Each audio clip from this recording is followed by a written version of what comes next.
The shrill crack of wood splintering echoed through the mountain pass, as Felicity Zimmerman's wagon lurched violently to one side. The crisp October air of 1876 filled with the panicked screams of her horses, their hooves scrambling against the rocky terrain as the left rear wheel completely gave way beneath the weight of her possessions. "Whoa, easy there," Felicity cried, desperately pulling on the reins as the wagon tilted precariously toward the edge of the narrow trail. The drop beyond was steep enough to turn her blood cold. She could feel the entire vehicle shifting, sliding inch by inch toward disaster as her belongings tumbled and crashed inside the canvas cover. Her journey from Boston to Colorado had been long and grueling, but nothing had prepared her for this moment of terror, as her life literally teetered on the edge of a cliff. The 24-year-old schoolteacher had left everything behind for a teaching position in the growing mining town of Silver Creek, and now she might not live to see it. Just as the wagon began its final slide toward the precipice, a thundering of hooves approached from behind. Before Felicity could even turn to look, a tall figure on horseback swept past her, leaping from his saddle with astonishing agility. "Jump! Now!" commanded a deep voice as strong arms reached toward her. With no time to consider alternatives, Felicity released the reins and launched herself toward the stranger. His firm hands caught her waist and pulled her clear of the driver's seat just as the wagon groaned and began its deadly tilt over the edge. The man rolled with her across the dirt path, shielding her body with his own as the sounds of splintering wood and the terrified screams of her horses filled the air. When they finally came to a stop, Felicity found herself looking up into the most startlingly blue eyes she'd ever seen, set in a sun-bronzed face beneath a wide-brimmed hat. "Are you hurt, madam?" the stranger asked, his voice gentler now as he helped her to sit up. I don't believe so," Felicity stammered, her heart still racing from the near-death experience. "But my horses—" The man was already on his feet, rushing toward the edge where her wagon now dangled precariously. The team of 2 horses still harnessed and struggling, their front hooves desperately clawing at the rocky path while their back legs kicked at air. "Hold on," he shouted, not to Felicity but to the panicking animals. With remarkable speed and skill, he pulled a knife from his belt and began cutting through the harness straps, talking soothingly to the terrified creatures all the while. Felicity watched in awe as he worked, his movements precise despite the danger. The first horse scrambled free with his help, finding its footing on solid ground with a frightened whinny. The second followed moments later, both animals immediately backing away from the cliff edge, trembling and wide-eyed. Only then did the wagon, lightened of its living cargo, groan and disappear completely over the edge. The crash that followed sent birds flying from the trees below. "Thank you," Felicity breathed as the man approached, leading her horses by their loose harness straps. "You saved our lives, Mr. Yates." "Yancy Lawson," he replied, touching the brim of his hat. "Most folks just call me Yance."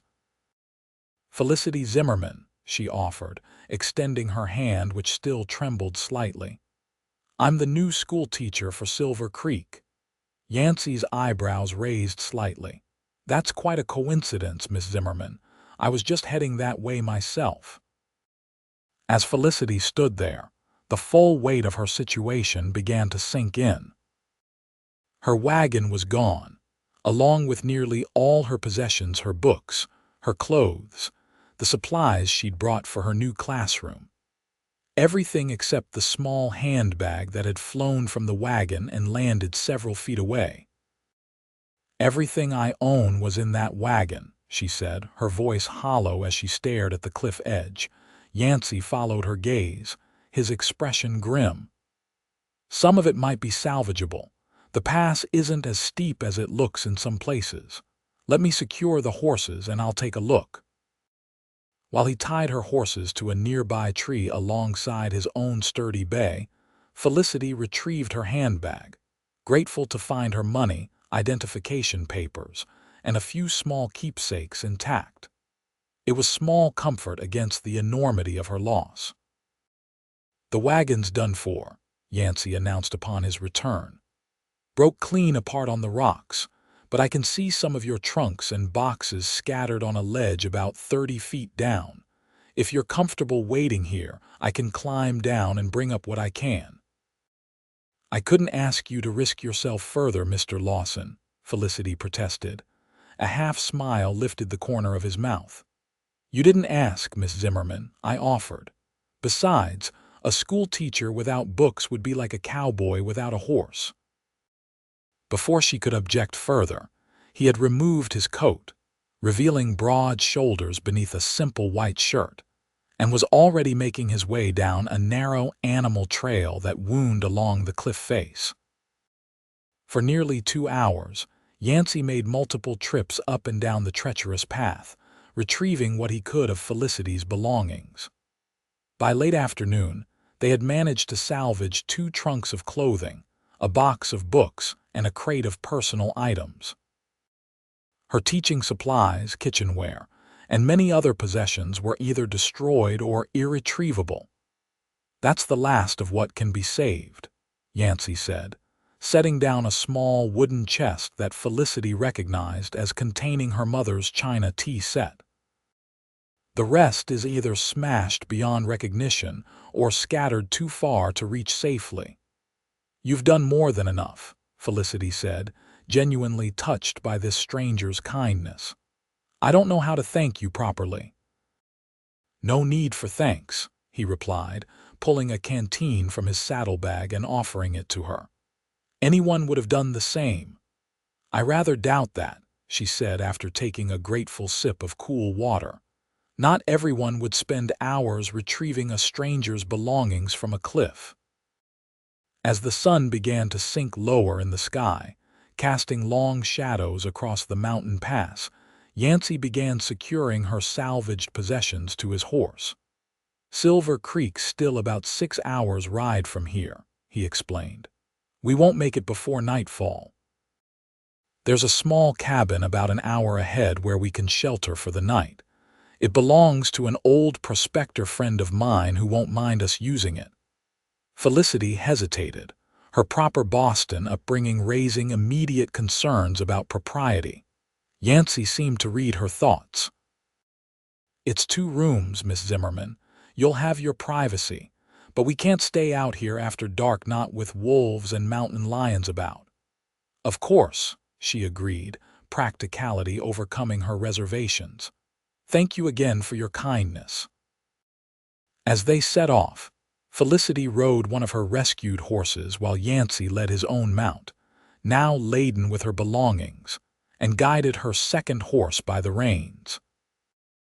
The slow pace gave them time to talk, and Felicity soon learned that Yancy was returning to Silver Creek after delivering horses to a ranch near Denver. "Been breaking and training horses since I was 16, he explained.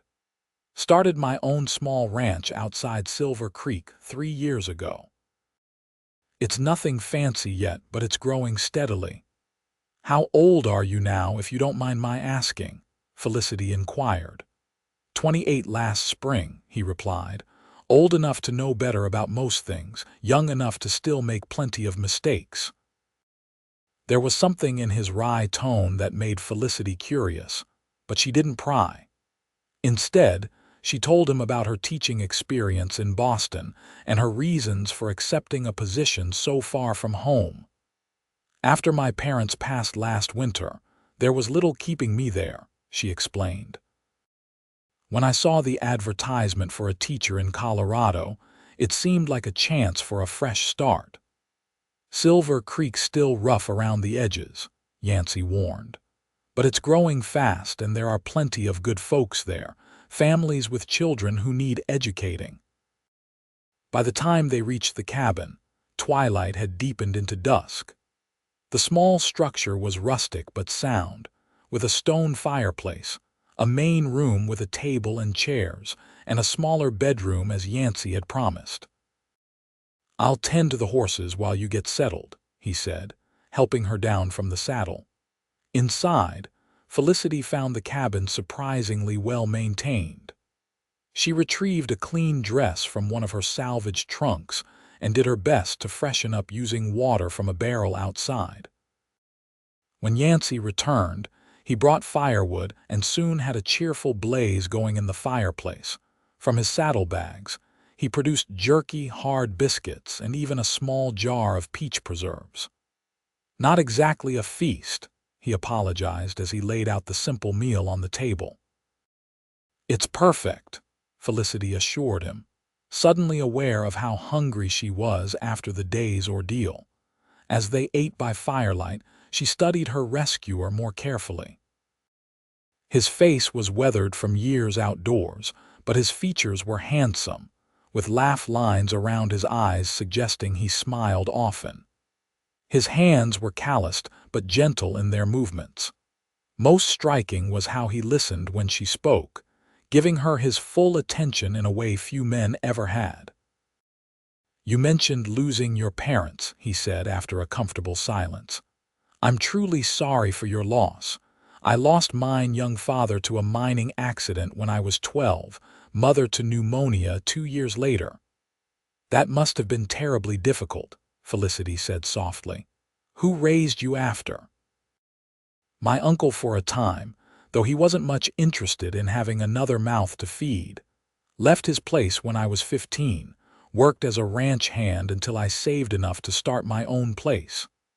He shrugged as if this difficult past was of little consequence. "The West has a way of either breaking people or making them stronger." "And which did it do to you?" she asked.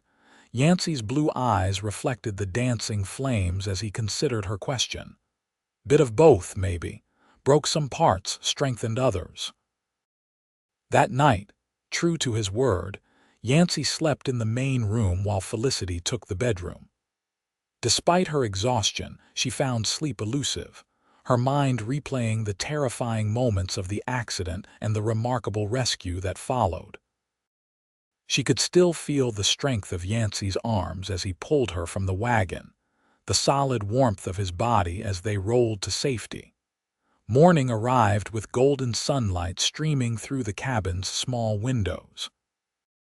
Felicity emerged to find Yancy already up, cooking a simple breakfast of bacon and coffee over the rekindled fire. "Hope you slept well," he greeted her with a warm smile that did curious things to her heart rate.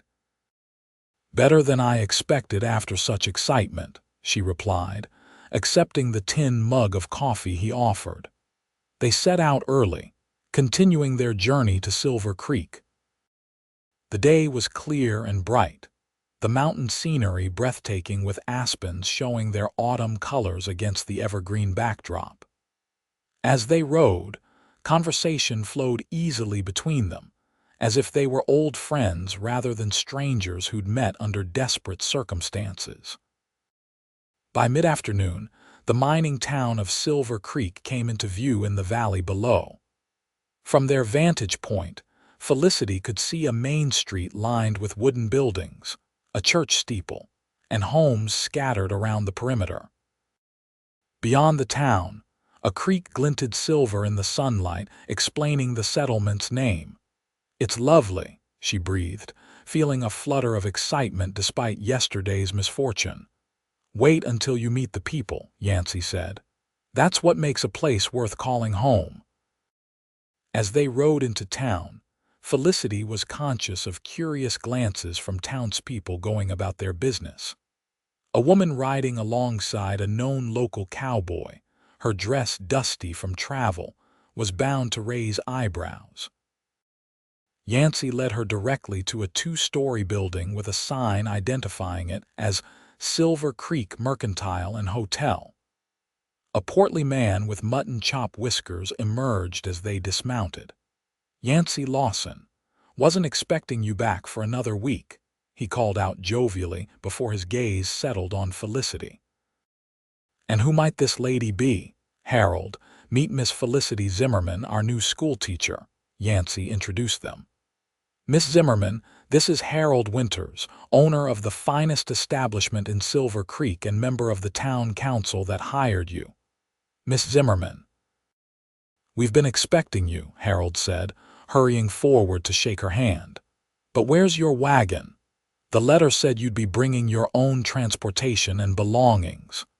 Briefly, Yancy explained the accident and rescue on the mountain pass. Harold's expression grew increasingly concerned. "Good heavens! You poor dear," he exclaimed. "Well, you're safe now, and that's what matters.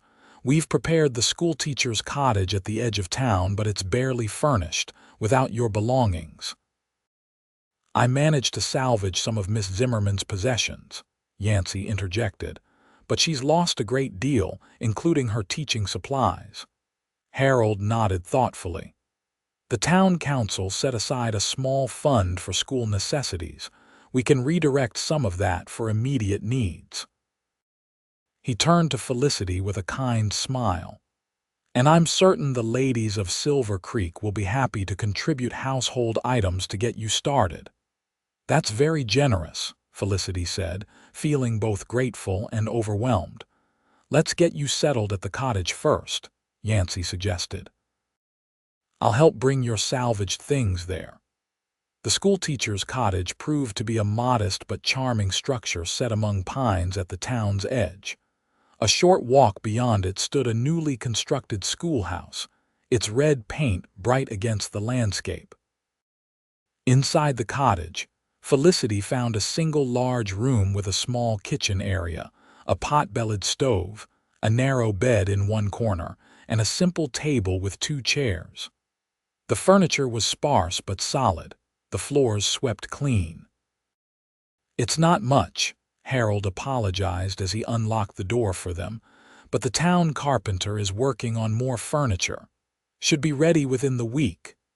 "It's perfect," Felicity assured him, already envisioning how the space could become a home. After the events of the past 24 hours, having a roof over her head felt like luxury. Harold excused himself to spread word of the new teacher's arrival and her unfortunate circumstances, promising to return with some basic provisions. Left alone with Yancy as he brought in her salvaged trunks and boxes, Felicity felt a strange mixture of gratitude, sadness, and something else she wasn't quite ready to identify. "I don't know how I'll ever repay your kindness," she said as he set down the last of her belongings. "Seeing you safely to your destination is payment enough," he replied, removing his hat and running a hand through his dark hair. "Besides, Silver Creek needs a good teacher. Consider it my contribution to the town's future." A moment of awkward silence fell between them, neither seeming quite ready for goodbye. "Will I see you again?" Felicity asked impulsively, then immediately felt heat rise to her cheeks.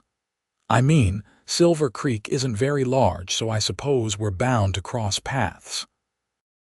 The smile that spread across Yancy's face made her heart skip. "I'd count on it, Miss Zimmerman. My ranch is just 3 miles north of town, and I come in for supplies regularly." He paused, then added more softly, "And I'd like to check on you, make sure you're settling in all right." "If you wouldn't mind, that is." "I wouldn't mind at all," she replied, surprised by how much she meant it. With a tip of his hat and a promise to return soon, Yancy left her to begin organizing her new life. As Felicity watched him ride away from her window, she reflected that, while she had lost much in that terrifying moment on the mountain pass, perhaps she had gained something too, a connection she hadn't been looking for, but now couldn't imagine being without. The next 2 weeks passed in a whirlwind of activity as Felicity prepared for the school's opening. True to Harold's prediction, the townspeople rallied around their new teacher. Women arrived bearing linens, cookware, preserved foods, and offers of friendship.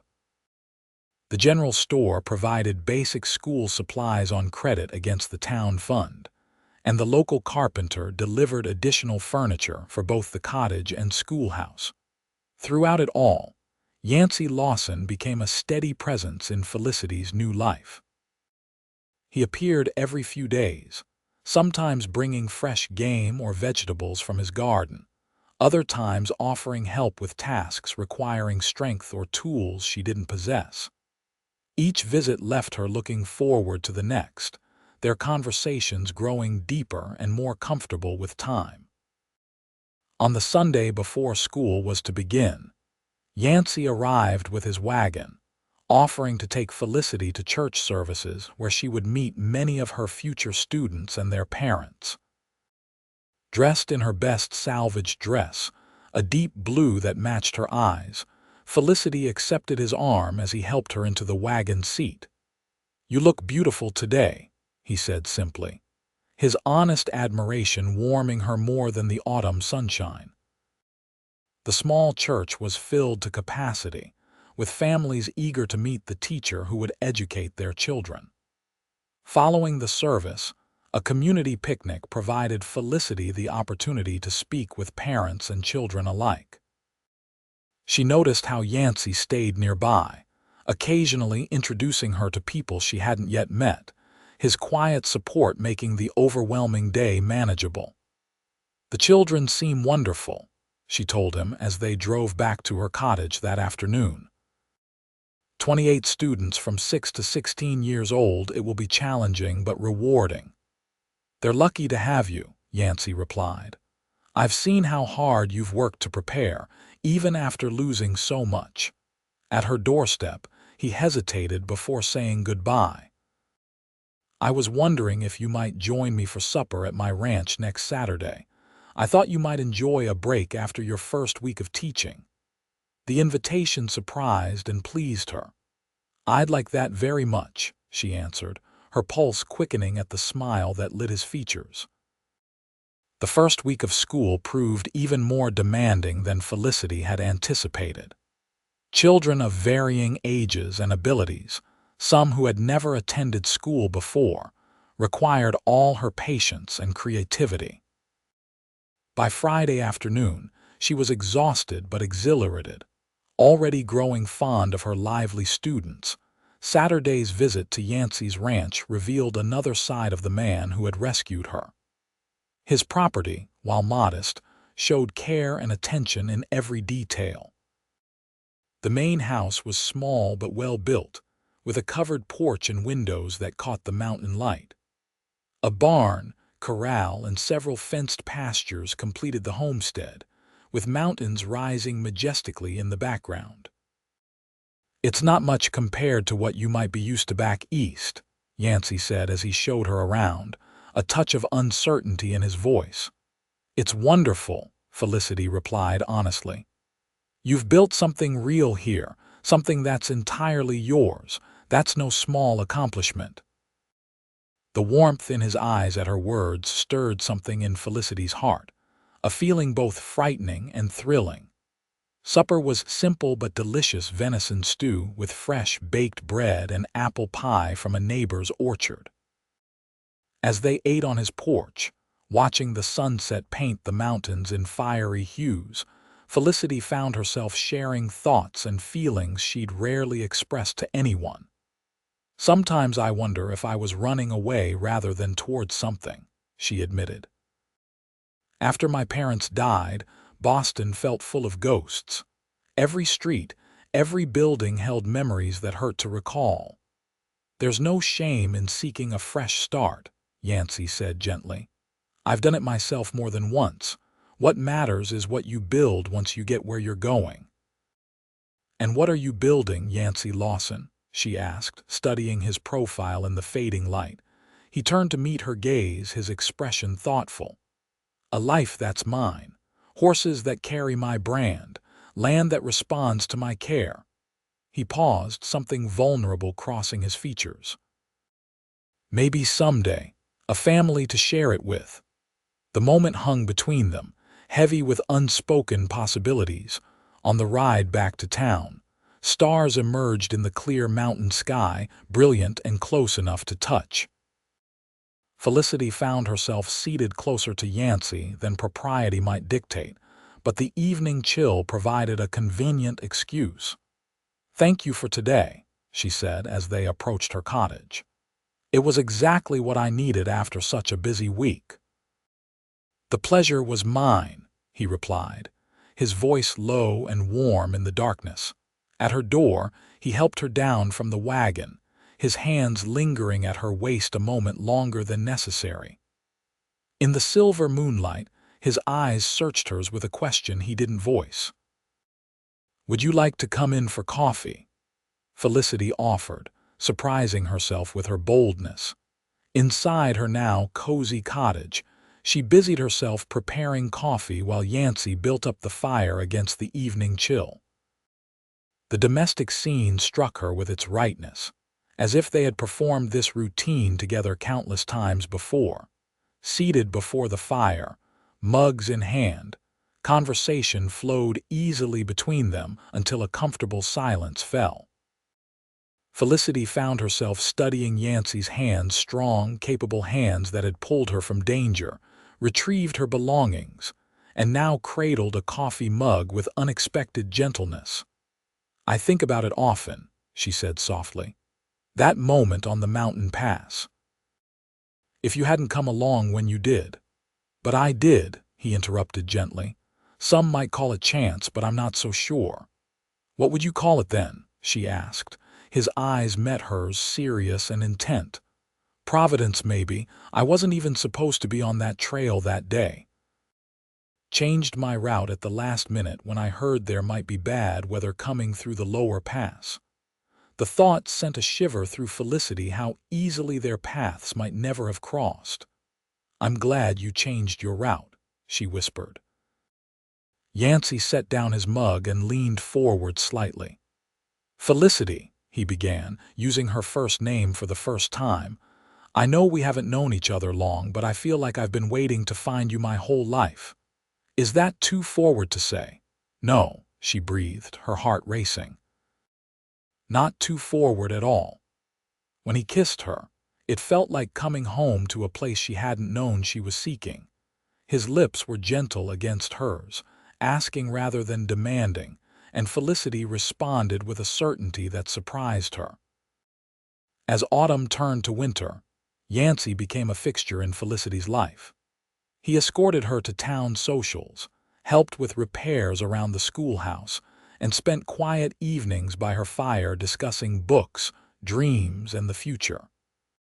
The townspeople soon began treating them as a couple, inviting them together to Sunday dinners and community events.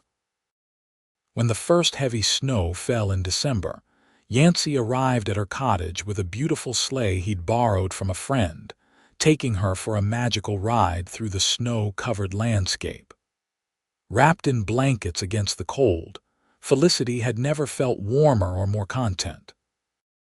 "I love you, Felicity Zimmerman," he told her that day, his breath forming clouds in the frigid air.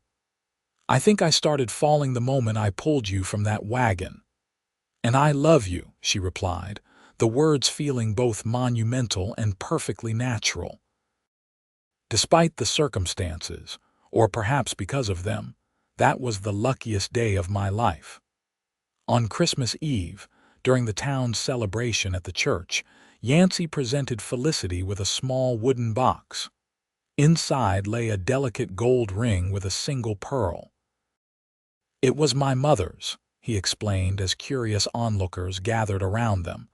"I've kept it all these years, waiting for the right person to give it to." His voice grew husky with emotion. "Felicity Zimmerman, would you do me the honor of becoming my wife?" Through happy tears, Felicity accepted both the ring and the proposal, to the cheers and congratulations of the entire town. They married in the spring of 1877, when wildflowers carpeted the meadows around Silver Creek. The schoolhouse closed for 3 days as the entire town celebrated their union. Felicity wore a new dress sewn by the ladies of the community, carrying a bouquet of mountain blossoms that matched the blue of her eyes. Not exactly how I pictured starting my new life in Colorado, she whispered to her husband as they danced at their wedding celebration. No regrets? Yancy asked, his arms secure around her waist. Only that I packed so many heavy books in that wagon, she teased. If I'd traveled lighter, perhaps the wheel wouldn't have broken. His laughter was warm against her ear. Then I'd have had to find another excuse to rescue you, and I would have, Felicity Lawson. Somehow, someway, I would have found you. Felicity continued teaching after their marriage, riding to town each morning and returning to the ranch each evening, where Yancy always waited with a warm welcome. The cottage in town became a place for students to receive extra help or for Felicity to stay during the worst winter weather. As the years passed, their love grew deeper roots. The ranch prospered under Yancy's careful management, expanding to include more land and a larger herd of horses that became known throughout Colorado for their quality. Felicity's school likewise flourished, eventually requiring a second teacher as Silver Creek continued to grow. Their first child, a daughter named Hope, arrived a year after their wedding, followed 2 years later by a son they called Daniel. Both children inherited their father's blue eyes and their mother's love of learning, filling the ranch house with laughter and books in equal measure. On the 5th anniversary of the day they met, Yancy surprised Felicity with a special gift, a small replica of a wagon wheel, carved from pine and mounted on a polished board with an inscription, "The broken wheel that led me to you." Some might say it was a terrible accident, he told her as she admired the thoughtful present, but I'll always think of it as the most fortunate misfortune of my life. Of our lives, Felicity corrected, drawing her husband's face down for a kiss as their children played nearby.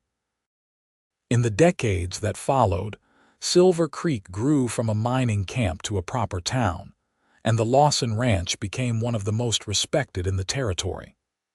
Felicity and Yancy faced challenges together: harsh winters, economic downturns, illnesses, and the natural hardships of frontier life.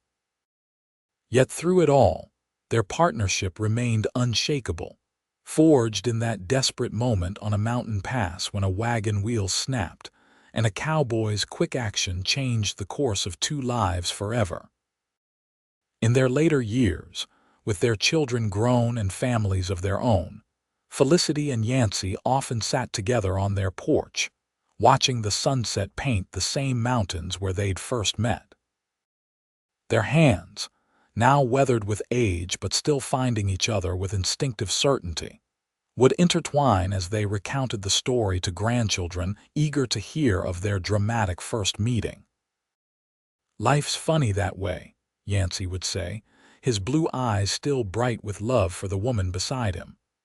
"Sometimes the worst moments lead to the best futures, all because a wagon wheel snapped on a mountain pass."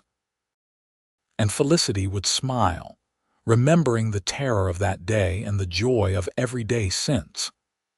"And because a brave cowboy pulled me out as the horses screamed," she would add, completing the story as she completed him 2 halves of a whole that began in danger but flourished in love.